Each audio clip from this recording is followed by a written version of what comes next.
کوئی شخص ایسا نہیں کر سکتا. قرآن کے مقابلے میں بھی تو لے کے آئے، لیکن خود لوگوں نے کہا، انسانوں نے کہہ دیا کہ یہ اس کا مقابلہ نہیں ہو. اگر کوئی لکھ بھی دے تو وہ اپنی جگہ ویسے ہی محفوظ ہے، لوگوں کے سینوں میں محفوظ ہے. اگر قرآن کو سب کو بھی نعوذ باللہ اس وقت جلا دیا جائے اور ختم کر دیا جائے تو وہ پھر بھی موجود ہے. پھر اس کا ایک مفہوم یہ کیا جاتا ہے کہ اگر یہاں پر موجود نہ رہے، ایک تو یہ کہ انسانوں کے پاس سینوں میں موجود ہے. دوبارہ قرآن، میں آپ سے سوال کروں کہ جتنا مرضی اس میں ظاہری تحریف کر دی جائے تو قرآن حقیقی اپنی جگہ پہ محفوظ ہے یا نہیں ہے؟ اس کے نسخے موجود رہیں گے. تو یہ حقیقی وارثوں کے پاس بھی محفوظ ہے. لہذا اس میں اس طرح سے نہ کہا ہے اور نہ یہ اس کی مراد ہے. جس طرح سے کہا ہے ویسے قرآن آج بھی محفوظ ہے. ابھی آپ نے الہامی کتابوں کا ذکر کیا کہ عام طور پہ 4 معروف کتابیں ہیں، تو ان کے علاوہ غیر معروف کتابیں جو 34 ہیں، تو ان کتابوں کا ذکر کہاں ہے اور کن کتابوں میں موجود ہے؟ اور دوسرا یہ کہ اگر یہ موجود ہیں تو آج بھی یہ موجود ہیں یا یہ ختم ہو چکی ہیں؟ مجھے تو مشکل پیش آ رہی ہے اسپیکر کی، نہ جانے آپ کو آ رہی ہے یا نہیں. واضح ہے؟ نہیں واضح؟ برادران، جو سوال جو میں سمجھاؤں اگر یہی ہے تو ٹھیک ہے. سوال جو میں سمجھاؤں وہ یہ ہے کہ ہم نے کہا کہ 4 کتابیں، یہ غلط ہے کہ آسمانی کتابیں 4 ہیں، بلکہ اس سے زیادہ ہیں. اور پھر ہم نے حوالہ بھی دیا. جی میں عرض کرتا ہوں.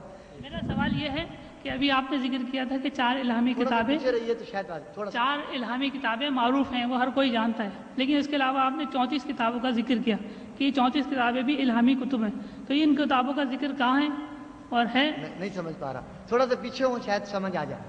ابھی آپ نے الہامی کتابوں کا ذکر کیا جی تو عام طور پہ سب جانتے ہیں کہ 4 الہامی کتابیں ہیں، لیکن اس کے علاوہ آپ نے مزید 34 کتابوں کا ذکر کیا ہے. تو یہ 34 کتابیں کہاں پر موجود ہیں؟ اگر آج بھی موجود ہیں تو ان کو پڑھا جاتا ہے یا نہیں؟ اور دوسرے سوال یہ ہے کہ یہ ان کا ذکر کہاں پر موجود ہے؟ آخری کیا؟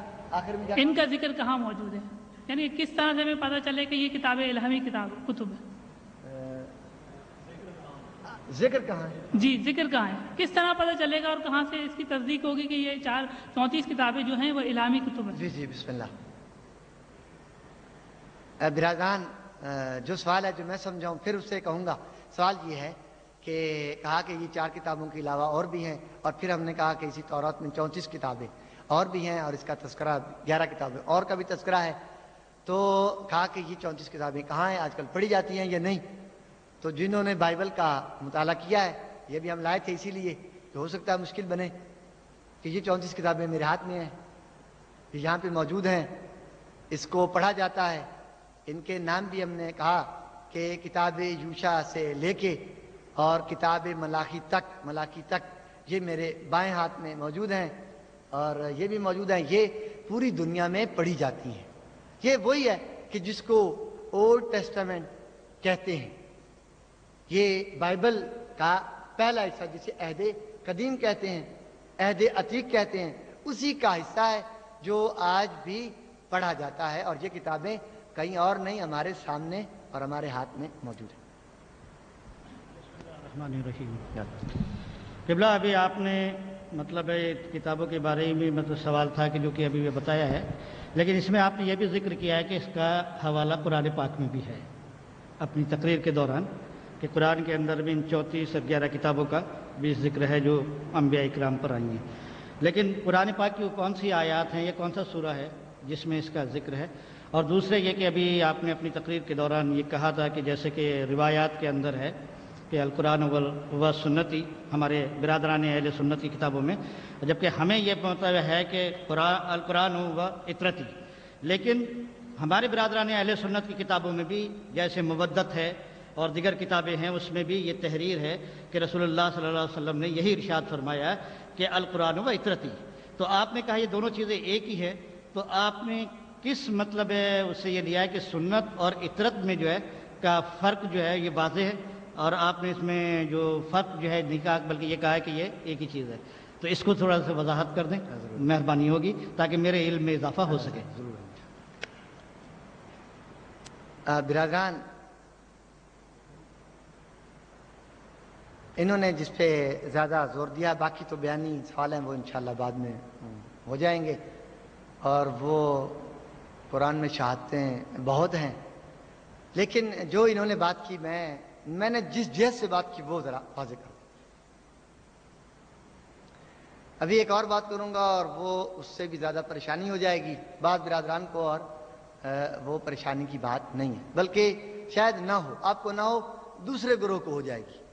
ہم نے عرض کیا کہ رسول اللہ نے فرمایا کہ میں 2 گراں قدر چیزیں چھوڑے جاتا ہوں، ایک اللہ کی کتاب اور دوسری اہل بیت، بعض جگہوں پر اطرت اور بعض جگہوں پر سنت، یہ بیان ہوا ہے۔ اور ہم نے عرض کیا کہ سنت کی عملی تصویر اہل بیت ہی تھے، ہم نے یہ عرض کیا۔ جس جیسے ہم نے بات کیا وہ یہ کہ سنت اگر تحریر میں ہو تو وہ روایات ہیں، اور اگر عملی تصویر میں ہو تو وہ رسول اللہ اور اہل بیت کے افعال و کردار ہیں۔ اگر ہم یوں کہیں کہ قرآن میں اور اہل بیت میں کوئی فرق نہیں ہے تو یہ بھی حق ہے۔ کیا مراد ہے؟ کہ اگر تحریر کی شکل میں آئے تو قرآن بنتا ہے، اور اگر عملی تصویر میں آئے تو اہل بیت بنتے ہیں۔